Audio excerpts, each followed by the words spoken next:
అస్సలాముఅలైకుం వరహ్మతుల్లాహి వబరకాతుహు ఔజుబిల్లాహి మినశ్శైత్వానిర్రజీం బిస్మిల్లాహిర్రహమానిర్రహీం. సూరా 5 అల్ మాయిదా 51-70 ఆయాతులు. అల్ మాయిదా అనగా ఆహార పదార్థాలు నిండి ఉన్న పళ్ళెం. ఆయత్ నంబర్ 51. ఓ విశ్వసించిన వారలారా, యూదులను, నసారాను అంటే క్రైస్తవులను స్నేహితులుగా చేసుకోకండి. వారు వండొకరికి స్నేహితులు. మీలో ఎవరైనా సరే వారితో చెలిమి చేస్తే అతడు కూడా వారిలో ఒకడుగానే భావించబడతాడు. నిశ్చయంగా దుర్మార్గులకు అల్లా సన్మార్గం చూపడు. యూదులను, క్రైస్తవులను స్నేహితులుగా చేసుకోవటం కానీ, కీలక వ్యవహారాలలో వారిని ఆంతరంగికులుగా చేసుకోవటం కానీ తగదు. ఎందుకంటే వారు ఇస్లాంకు, ముస్లింలకు శత్రువులు. వారితో స్నేహం చేయటం ఎంత తీవ్రమైన విషయం అంటే, ఎవరైనా ముస్లింలలో ఆ పనికి ఒడిగడితే అతను కూడా వారికి చెందినవాడుగానే జమకట్టబడతాడు. మరిన్ని వివరాల కోసం ఆలి ఇమ్రాన్ సూరాలోని 28వ ఆయతు, 118వ ఆయతుకు వివరణ చూడండి. దివ్య ఖురాన్ నిర్బంధంగా సూటిగా చెప్పిన ఈ యథార్థాన్ని నేడు ఎవరైనా ప్రపంచంలో గమనించవచ్చు. యూదులు, క్రైస్తవులు సైద్ధాంతికంగా, విశ్వాసపరంగా పరస్పరం ఎంతగానో విభేదించుకున్నప్పటికీ, వండొకరిని చూసి అసూయ చెందినప్పటికీ, ఇస్లాం మరియు ముస్లింల దగ్గరకొచ్చేసరికి వారంతా ఏకమైపోతారు. ముస్లింలకు వ్యతిరేకంగా ఒకరింకొకరికి సహకరించుకుంటారు. ఈ ఆయతుల పూర్వరంగం గురించి ఇలా చెప్పబడుతుంది. హజ్రత్ ఉబాదా బిన్ సామిత్ రజియల్లాహు అన్హు, కపటుల నాయకుడైన అబ్దుల్లా బిన్ ఉబై ఇరువురు అజ్ఞాన కాలం నుంచే యూదులకు మిత్రులుగా, సహాయకులుగా ఉంటూ వచ్చేవారు. బద్రు యుద్ధంలో ముస్లింలకు విజయం వరించటంతో అబ్దుల్లా బిన్ ఉబై కూడా ఇస్లాంను స్వీకరిస్తున్నట్లు ప్రకటించాడు. ఆ తర్వాత కొంతకాలానికే యూదుల్లోని బనూ ఖైనుకా తెగవారు అరాచకానికి, అలజడులకు పూనుకొని చిక్కుల్లో పడ్డారు. అప్పుడు హజరత్ ఉబాదా బిన్ సామిత్ రజియల్లాహు అన్హు తన యూద మిత్రులతో స్నేహ సంబంధాన్ని త్రెంచుకోగా, అబ్దుల్లా బిన్ ఉబై మాత్రం దీనికి భిన్నంగా వ్యవహరిస్తూ యూదుల్ని రక్షించడానికి శాయశక్తులా కృషి చేశాడు. ఈ నేపథ్యంలోనే ఈ ఆయత్ అవతరించింది. ఆయత్ నంబర్ 52. మరి హృదయాలలో కాపట్య రోగం ఉన్నవారు పదే పదే వారి వైపుకు పరిగెత్తటం నీవు చూస్తావు. అంతేకాదు, మాపై ఏ ఆపద వచ్చి పడుతోందోనని మేము భయపడుతున్నామని వారంటారు. అయితే త్వరలోనే అల్లాహ్ విజయాన్ని చేకూర్చవచ్చు, లేక తన వద్ద నుంచి దేన్నైనా అనుగ్రహించవచ్చు. అప్పుడు వారు తమ ఆంతర్యాల్లో దాచిపెట్టిన విషయాలపై పశ్చాత్తాపపడతారు. రోగం అంటే కాపట్యం, వంచన, మునాఫకత్ అని అర్థం. అంటే ఆంతర్యంలో కాపట్యం తిష్టవేసిన వారు కొందరు యూదులతో చెలిమి కోసం అర్రులు చాస్తున్నారన్నమాట. అంటే ముస్లింలే గనక యుద్ధంలో పరాజయం పొందితే తమకు కూడా నష్టం వాటిల్లుతుందేమో, అందుకే ముందు నుంచి యూదులతో స్నేహ సంబంధాలు పెట్టుకుని ఉంటే కష్టకాలంలో వారు తమను ఆదుకుంటారని కపటులు ఎత్తువేశారు. అంటే యుద్ధంలో ముస్లింలు విజయ పతాకం ఎగురవేస్తే, అంటే ముస్లింలకు విజయం వరించి యూదులు, క్రైస్తవులు జిజ్యా చెల్లించవలసిన పరిస్థితి ఏర్పడితే కపటులు తమ హ్రస్వ దృష్టిపై సిగ్గుపడి మళ్ళీ ముస్లింలకు దగ్గరవడానికి ప్రయత్నిస్తారు. భవిష్యత్తులో సంభవించబోయే పరిణామాలను ఈ ఆయతు సూచిస్తుంది. యూదుల్లోని బనూ కురైజ్ వారు హతమార్చబడ్డారు. వారి పిల్లలు బందీ అయ్యారు. బనూ నజీర్ తెగ నగరం నుంచి బహిష్కరించబడింది. ఆయత్ నంబర్ 53. విశ్వాసులు వారి పరిస్థితిని చూసి మేము మీతోనే ఉన్నామని అదే పనిగా అల్లా పేర కఠోర ప్రమాణాలు చేసి చెప్పింది వీళ్ళేనా అని అంటారు. వీళ్ళ సత్కార్యాలన్నీ వృధా అయ్యాయి. ఆ విధంగా వీరు ఘోరంగా నష్టపోయారు. ఆయత్ నంబర్ 54. ఓ విశ్వాసులారా, మీలో ఎవరైనా సరే తమ ధర్మం నుంచి తిరిగిపోతే పోవచ్చు. అల్లాహ్ త్వరలోనే మరో జాతి వారిని తీసుకువస్తాడు. అల్లాహ్ వారిని ప్రేమిస్తాడు. వారు అల్లాహ్ను ప్రేమిస్తారు. వారు విశ్వాసుల పట్ల మృదు స్వభావాలుగాను, అవిశ్వాసుల పట్ల కఠినులుగాను ఉంటారు. వారు అల్లాహ్ మార్గంలో పోరాడతారు. నిందించే వారి నిందలను వారు ఏమాత్రం పట్టించుకోరు. ఇది అల్లాహ్ అనుగ్రహం. ఆయన తాను కోరిన వారికి దీన్ని ప్రసాదిస్తాడు. అల్లాహ్ విస్తృతి కలవాడు, జ్ఞాన సంపన్నుడు. అల్లాహ్ చెప్పింది అక్షరాల నిజమైంది. దైవ ప్రవక్త సల్లల్లాహు అలైహి వసల్లం చనిపోయిన మరునాటి నుంచే ఇస్లాం ధర్మం నుంచి మరలిపోయేవారు, ధర్మభ్రష్టులు తల ఎత్తారు. ఈ ధర్మభ్రష్ట ఉపద్రవాన్ని అణిచివేసే ఘనత హజ్రత్ అబూబక్ర్ సిద్దిక్ రజియల్లాహు అన్హు గారికి, ఆయన సహచరులకు దక్కింది. ధర్మభ్రష్టత, ఇర్తిదాద్కు పాల్పడిన వారికి వ్యతిరేకంగా అల్లాహ్ నిలబెట్టే జాతిలో 4 సుగుణాలుంటాయి. 1. వారిని అల్లాహ్ అమితంగా ప్రేమిస్తాడు. వారు అల్లాహ్ను ప్రేమించేవారై ఉంటారు. 2. వారు సాటి ముస్లిం సోదరుల ఎడల దయార్ద్ర హృదయులుగా ఉంటారు. అవిశ్వాసుల పట్ల మాత్రం కఠినంగా వ్యవహరించే వారే ఉంటారు. 3. వారు దైవ మార్గంలో మొక్కవోని వీరులుగా నిలిచి పోరాడుతారు. 4. తాము అవలంబించే ధర్మ మార్గంలో ఎవరెంతగా తూలనాడినా, ఎవరెన్ని నీలాప నిందలు మోపినా ఏమాత్రం తొణక్కుండా, జంకు లేకుండా ముందుకు సాగిపోతారు. మహాప్రవక్త సల్లల్లాహు సల్లం గారి ప్రియ సహచరులలో ఈ సుగుణాలు పుష్కలంగా ఉండేవి. అందుకే అల్లాహ్ వారికి ఇహపరాల భాగ్యాలను ప్రసాదించాడు. వారు ప్రపంచంలోనే దేవుని ప్రియతమ దాసులుగా శ్లాఘించబడ్డారు. నిందించే వారి నిందలను ఏమాత్రం లక్ష్య పెట్టరు అన్న విశ్వాసుల ఆఖరి సద్గుణం చాలా ముఖ్యమైనది. దైవ విధేయత మరియు దైవ ప్రవక్త విధేయత మార్గంలో ఎన్ని అడ్డంకులు కల్పించబడినా, ఎన్ని నిందలు నిష్ఠూరాలు ఎదురైనా వారు పట్టించుకోకుండా లక్ష్యం వైపుకు దూసుకుపోతుంటారు. సమాజంలో చెడుగులు, ఉపద్రవాలు సర్వసామాన్యమైపోయినప్పుడు వాటిని ధైర్యంగా ఎదిరించి ప్రతికూల పవనాలకు ఎదురీదాలంటే ఈ సుగుణం మనిషిలో ఉండటం ఎంతో అవసరం. సమాజంలోని ఎంతోమంది ఈ చెడుల నుండి, నీతి బాహ్యత నుండి, సామాజిక రుగ్మతల నుండి తమను రక్షించుకోవాలని తపన పడుతుంటారు. కానీ వారు లోకానికి జడుసుకుని ముందుకు రారు. ఈ మార్గంలో ఎదురయ్యే కష్టాలను సహించటానికి, మీద పడే అభాండాలను మోయడానికి, దుర్విమర్శలను, అపనిందలను భరించటానికి సాహసించరు. ఫలితంగా వారు చెడులను మనసారా అసహ్యించుకున్నప్పటికీ ఆ చెడుల రొంపి నుంచి బయటకు రాలేకపోతారు. అందుకే ఈ 4 సద్గుణాలు పుణికి పుచ్చుకున్న వారు ధన్యజీవులని, దైవానుగ్రహానికి పాత్రులైన వారిని అల్లాహ్ సెలవిచ్చాడు.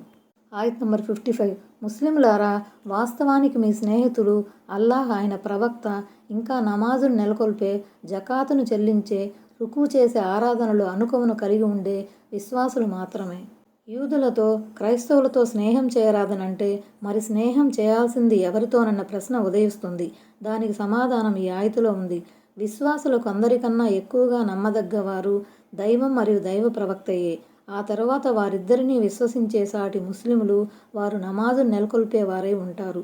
దేవుడు తమకు ప్రసాదించిన దానిలో నుంచి జకాతును అనగా విధిగా చెల్లించవలసిన దానాన్ని ఇస్తారు. ఎల్లప్పుడూ వినయశీలురుగా ఉంటారు. ఆయత్ నంబర్ 56. అల్లాహ్ను, ఆయన ప్రవక్తను, విశ్వాసులను మిత్రులుగా చేసుకున్నవారు అల్లాహ్ పక్షం వారే విజయం పొందుతారన్న విషయాన్ని తెలుసుకోవాలి. ఆయతులో హిజ్బుల్లాహ్ అల్లాహ్ పక్షం, అల్లాహ్ కూటమి అని అనబడింది. దైవాన్ని, దైవ ప్రవక్తను నమ్ముకొని సాటి సోదరులతో కలిసిమెలిసి ఉండేవారే హిజ్బుల్లాహ్ అనబడతారు. వారు అవిశ్వాసులు, ముష్రిక్కులతో వారు తమ బంధుమిత్రులైనా సరే సన్నిహితంగా మెలగరు. వారిని తమ ఆంతరంగికులుగా చేసుకోరు. ముజాదలా సూరాలోని ఆఖరి ఆయతులో కూడా ఈ విషయమే చెప్పబడింది. అల్లాహ్ను, పరలోకాన్ని విశ్వసించేవారు అల్లాహ్ మరియు ఆయన ప్రవక్తను శత్రువులుగా వ్యవహరించే వారిని అభిమానిస్తున్నట్లు నీవు చూడవు. వారు తమ తండ్రులైనా సరే, తమ కుమారులైనా సరే, తమ అన్నదమ్ములైనా సరే, తమ బంధువులైనా సరే. ఎందుకంటే వారి హృదయాలలో విశ్వాస్, ఈమాన్ గట్టిగా నాటుకుంది.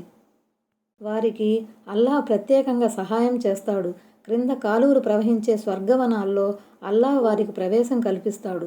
వాటిలో వారు కలకాలం ఉంటారు. అల్లాహ్ వారి పట్ల ప్రసన్నుడయ్యాడు.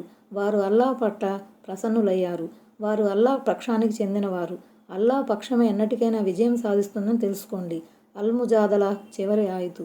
ఆయత్ నంబర్ 57. ఓ విశ్వాసులారా, మీకు పూర్వం గ్రంథం వసబడిన వారిలో మీ ధర్మాన్ని నవ్వులాటగా, వినోదంగా చేసుకున్న వారిని గాని, అవిశ్వాసులను గాని మీ స్నేహితులుగా చేసుకోకండి. మీరే గనక నిజమైన విశ్వాసులైతే అల్లాహ్కు భయపడుతూ ఉండండి.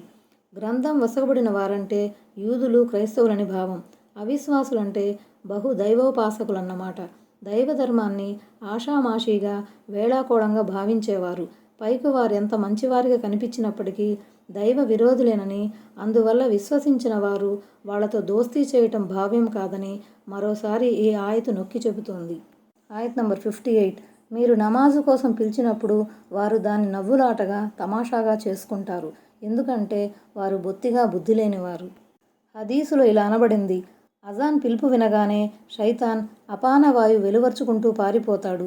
అజాన్ పిలుపు పూర్తయిన తర్వాత మళ్ళీ తిరిగి వస్తాడు. తక్బీర్, అల్లాహు అక్బర్ పలుకుతున్నప్పుడు మళ్ళీ వెన్ను చూపి పారిపోతాడు.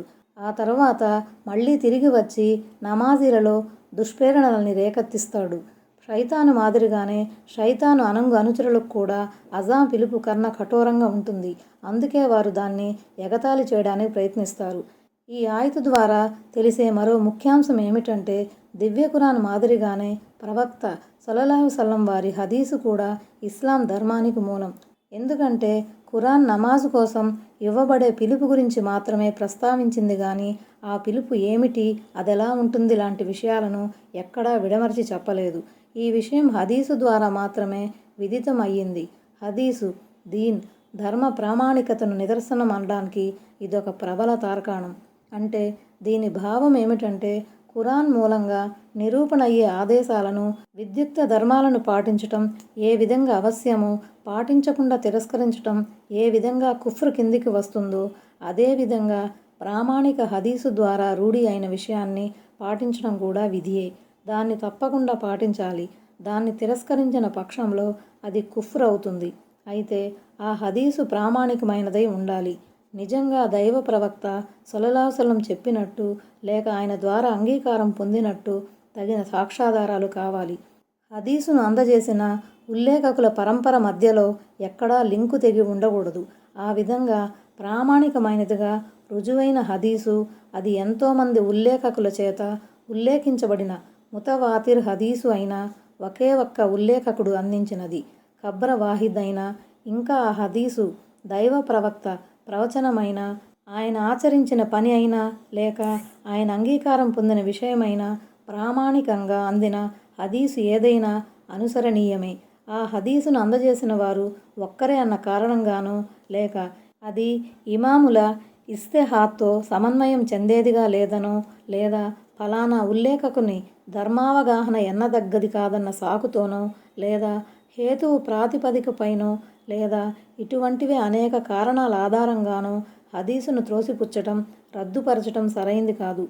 ఇవన్నీ హదీసుల పట్ల వైముఖ్య ధోరణిలోని వివిధ రూపాలుగానే పరిగణించబడతాయి. ఆయత్ నంబర్ 59. ఓ ప్రవక్త వారికి చెప్పు, ఓ గ్రంథవహులారా, అంటే ఓ యూదులారా, క్రైస్తవులారా, మేము అల్లాహ్ను మా వైపుకు అవతరింపజేయబడిన దానిని, దానికి పూర్వం అవతరింపజేయబడిన దానిని విశ్వసిస్తున్నామన్న కారణంతో, ఇంకా మీలో అత్యధికులు అపమార్గాన ఉన్న కారణంతోనే కదా మీరు మాతో వైర వైఖరిని అవలంబిస్తున్నది.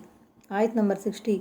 వారికి చెప్పు, అల్లా వద్ద దీనికన్నా చెడు ప్రతిఫలం పొందేవారు ఎవరో నేను మీకు తెలుపనా? అల్లా శాపానికి గురైన వారు, ఆయన ఆగ్రహానికి పాత్రులైన వారు, వారిలో కొందరిని ఆయన కోతలుగా, పందులుగా చేశాడు. ఇంకా మిథ్యాదైవాలను పూజించిన వారు, అత్యంత అధమశ్రేణికి చెందినవారు వీరే. రుజుమార్గం నుంచి బహుదూరం వెళ్ళిపోయిన వారు కూడా వీరే. అంటే ఓ గ్రంథవహులారా, మీరు మా పట్ల కినుక వహించటానికి కారణమేమిటి? మేము చేసిన పాపమేమిటి? మేము దైవాన్ని, దైవ ప్రవక్తను, ఖురాన్ను, ఖురాన్కు ముందు వచ్చిన ఆకాశ గ్రంథాలను నమ్మటమే పాపమా? ఇవి పాపకార్యాలు కావే. వాస్తవానికి ఈ భావాలు కలిగి ఉన్నవారు పాపాత్ములు కానే కారు. దేవుని దృష్టిలో సిసలైన పాపాత్ములు ఎవరో చెబుతాను వినండి. తమ అవిధేయత కార్యకలాపాల మూలంగా దేవుని శాపానికి గురైన వారు, దేవుని ఆగ్రహానికి కారకులైన వారు దేవుని దృష్టిలో పరమ దుర్మార్గులు. వారు అసహించుకోదగిన వారు.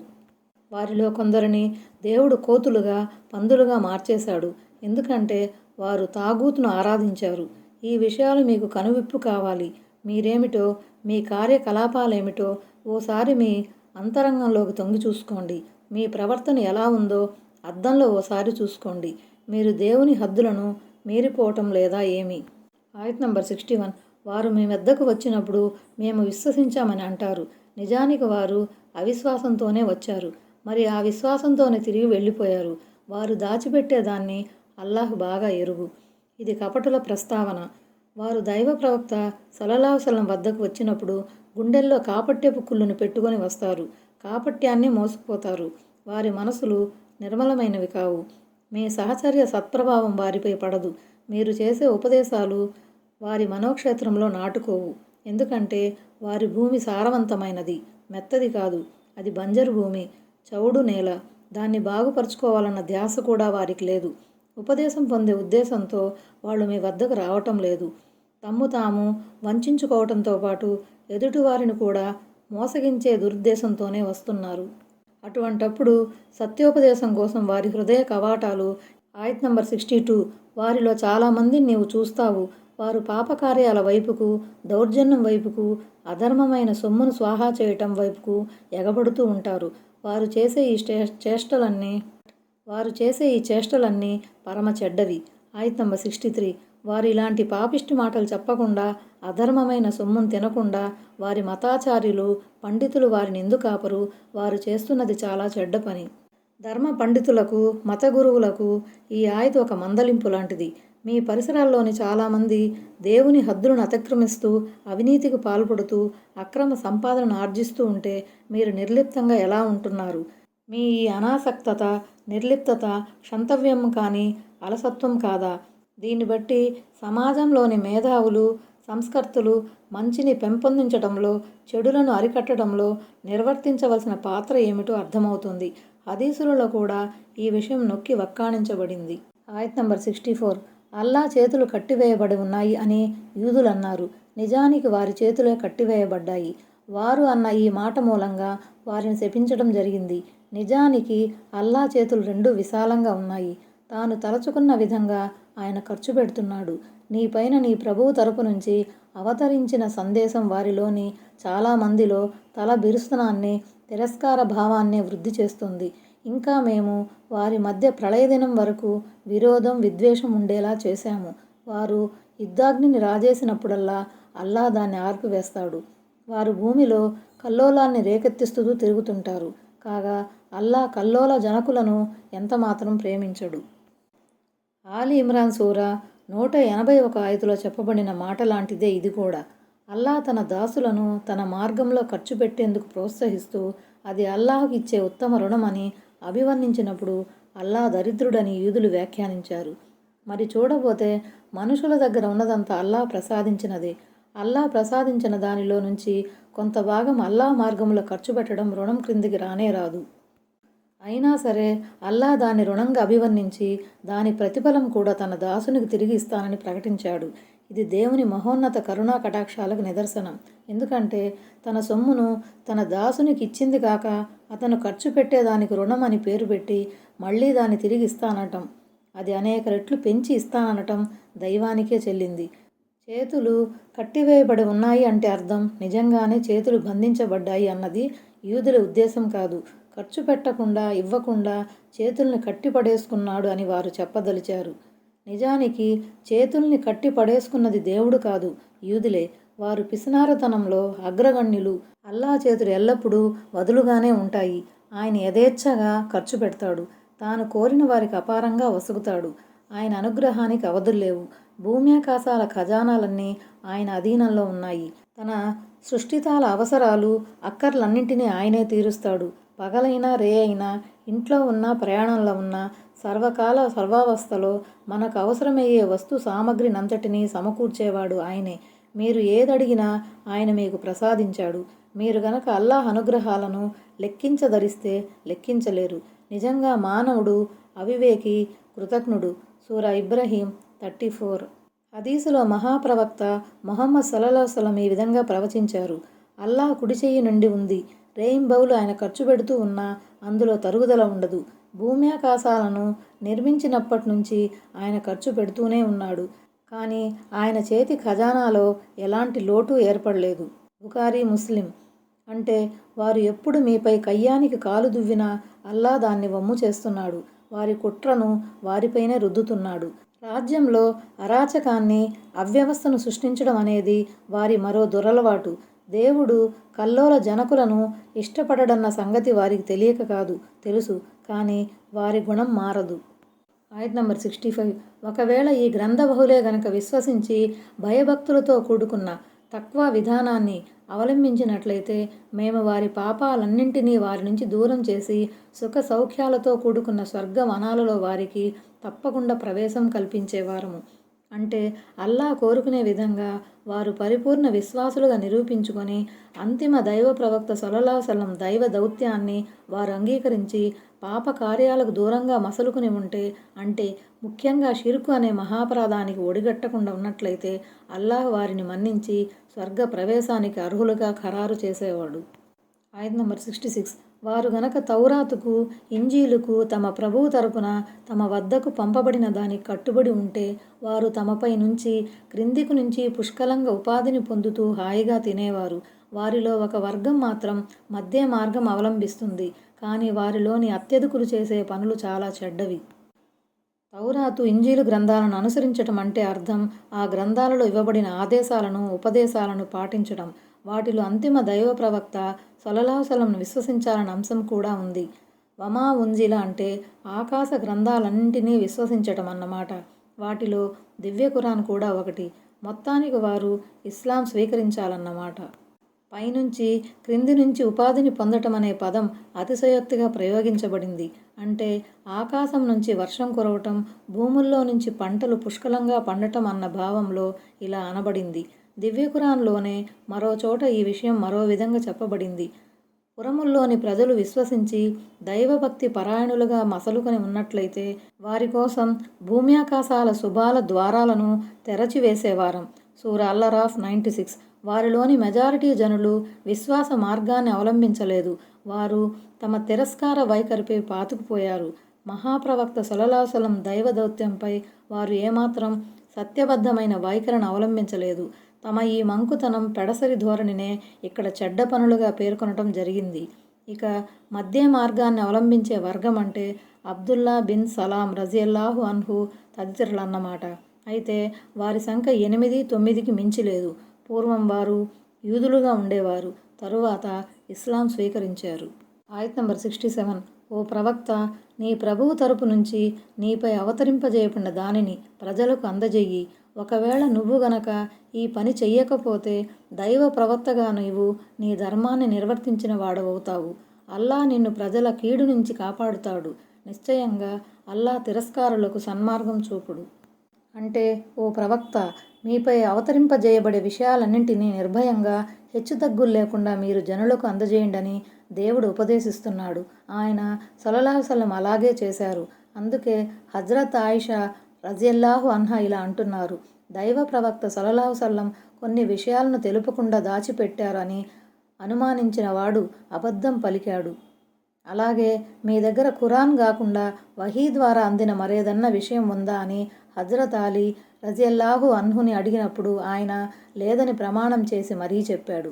ఆయన రజియల్లాహు అన్హు ఇలా అన్నారు: కాకపోతే నా దగ్గర ఖురాన్ అవగాహన ఉంది. ఈ అవగాహన శక్తిని అల్లా తాను కోరిన వారికి ప్రసాదిస్తాడు. అంతిమ హజ్ యాత్ర సందర్భంగా దైవ ప్రవక్త సల్లల్లాహు అలైహి వసల్లం తన 1,00,000 మంది లేదా 1,40,000 మంది సహచరుల సమూహాన్ని ఉద్దేశించి ప్రసంగిస్తూ ఇలా అన్నారు: మీ అభిప్రాయం ఏమిటి? నేను నా కర్తవ్యాన్ని నిర్వర్తించానా లేదా? దీనికి సహచరులు తమరు దైవ సందేశాన్ని అందజేశారని, కర్తవ్యాన్ని నిర్వర్తించారని, శ్రేయోభిలాషిగా మెలిగారని మేము సాక్ష్యమిస్తున్నాము అని ముక్త కంఠంతో బదులిచ్చారు. ఆయన సల్లల్లాహు అలైహి వసల్లం ఆకాశం వైపు వ్రేలితో సంజ్ఞ చేస్తూ, ఓ అల్లా, దీనికి నువ్వే సాక్షివని 3 సార్లు పలికారు. సహీ బుఖారీ, కితాబుల్ హజ్, బాబు హజ్జతిన్ నబీ సల్లల్లాహు అలైహి వసల్లం. అల్లాహ్ తన అద్భుత శక్తి ద్వారాను, ప్రాపంచిక కారకాల ద్వారాను తన సందేశహరుణ్ణి ఎల్లప్పుడూ దుష్టశక్తుల బారి నుంచి కాపాడుతూ ఉండేవాడు. ప్రాపంచికంగా చూస్తే ఆయన సల్లల్లాహు అలైహి వసల్లం పినతండ్రి అయిన అబూ తాలిబ్ హృదయంలో ఆయన సల్లల్లాహు అలైహి వసల్లం పట్ల అమితమైన అవ్యాజానురాగాలను పొందుపరిచాడు. అబూ తాలిబ్ ఒకవైపు సత్య తిరస్కారిగా ఉంటూనే మరోవైపు దైవ ప్రవక్త సల్లల్లాహు అలైహి వసల్లంకు అండగా నిలబడ్డారు. ఇది కూడా బహుశా దైవలీల అయి ఉండవచ్చు. బహుశా ఆయన గనక ఇస్లాం స్వీకరించి ఉంటే ఖురైష్ సర్దారులు ఆయన్ని కూడా వెలివేసేవారేమో. అబూ తాలిబ్ చనిపోయిన తర్వాత కొంతమంది ఖురైష్ నాయకుల ద్వారా, మదీనా అన్సార్ల ద్వారా అల్లాహ్ ఆయన సల్లల్లాహు అలైహి వసల్లంకు తోడ్పాటును అందజేశాడు. ఎట్టకేలకు ఈ 67వ ఆయతు అవతరించింది. ఆ రోజు నుంచి ఆయన సల్లల్లాహు అలైహి వసల్లం తనకు రక్షణగా, పహరాగా ఎవరూ ఉండనవసరం లేదని చెప్పేశారు. ఆ తర్వాత కూడా ఎన్నో సంక్లిష్ట పరిస్థితులు ఏర్పడ్డాయి. కానీ దేవుడు తన ప్రవక్తను దుర్మార్గుల నుంచి కాపాడాడు. యూదులు తమ కుట్రలు, కుతంత్రాల ద్వారా ఆయన సల్లల్లాహు అలైహి వసల్లంకు అపకారం తలబెట్టబోయినప్పుడల్లా దేవుడు వహీ ద్వారా కుట్రలను బయటపెట్టాడు. హోరాహోరీ పోరాటాలలో సైతం అవిశ్వాసుల దాడి నుంచి ఆయన్ని రక్షించాడు. ఇది దైవ సంప్రదాయం. సన్మార్గం ప్రాప్తించటమైనా, అపమార్గం లభించటమైనా అది మనిషి చేసే కొన్ని పనులపై కూడా ఆధారపడి ఉంటుంది. కొన్ని మంచి పనుల మూలంగా మనిషి విశ్వాసంలో, సద్వర్తనలో, సద్బుద్ధిలో, శ్రేయోదాయకమైన పరిజ్ఞానంలో వృద్ధి జరుగుతుంది. అలాగే మరికొన్ని దుష్కార్యాల మూలంగా అవిశ్వాసంలో, తలబిరుసుతనంలో వృద్ధి కనిపిస్తుంది. ఈ అంశాన్ని అల్లా దివ్య ఖురాన్లో ఎన్నో చోట్ల ప్రస్తావించాడు. ఉదాహరణకు 1. ఈ ఖురాన్ విశ్వాసులకు మార్గదర్శకం మరియు స్వస్థత చేకూర్చేది. కానీ విశ్వసించిన వారి చెవులకు చెవుడు ఉంది, వారి కళ్ళకు ఇది గంత. హామీం అస్సజ్దా సూరా 44. 2. విశ్వాసులకు స్వస్థతను, కారుణ్యాన్ని చేకూర్చే విషయాలను మేము ఈ ఖురాన్లో అవతరింపజేస్తున్నాము. అయితే పాపాత్మలకు వాటి ద్వారా నష్టం తప్ప మరొకటి వృద్ధి అవదు. సూరా బనీ ఇజ్రాయల్ 82, ఆయత్ నంబర్ 69. ముస్లిములైన, యూదులైన, సాబీయులైన, నసారా, క్రైస్తవులైన ఎవరైనా సరే వారు గనక అల్లాహ్ను అంతిమ దినాన్ని విశ్వసించి సదాచరణ చేసినట్లయితే వారికి ఎలాంటి భయం కానీ చింతన కానీ ఉండబోదు. ఈ విషయం అల్-బకరా సూరాలోని 62వ ఆయతులో కూడా వచ్చింది, గమనించగలరు. ఆయత్ నంబర్ 70. మేము ఇజ్రాయెల్ సంతతి వారి నుండి గట్టి వాగ్దానం తీసుకున్నాము, వారి వద్దకు ప్రవక్తలను పంపాము. కానీ వారి మనోభీష్టానికి విరుద్ధమైన ఆదేశాలను ప్రవక్తలు వారి వద్దకు తీసుకువచ్చినప్పుడల్లా వారు ప్రవక్తలలో కొందరిని ధిక్కరించారు, మరికొందరిని హత్య చేస్తూ ఉన్నారు. అస్సలాము అలైకుం వరహ్మతుల్లాహి వబరకాతుహు.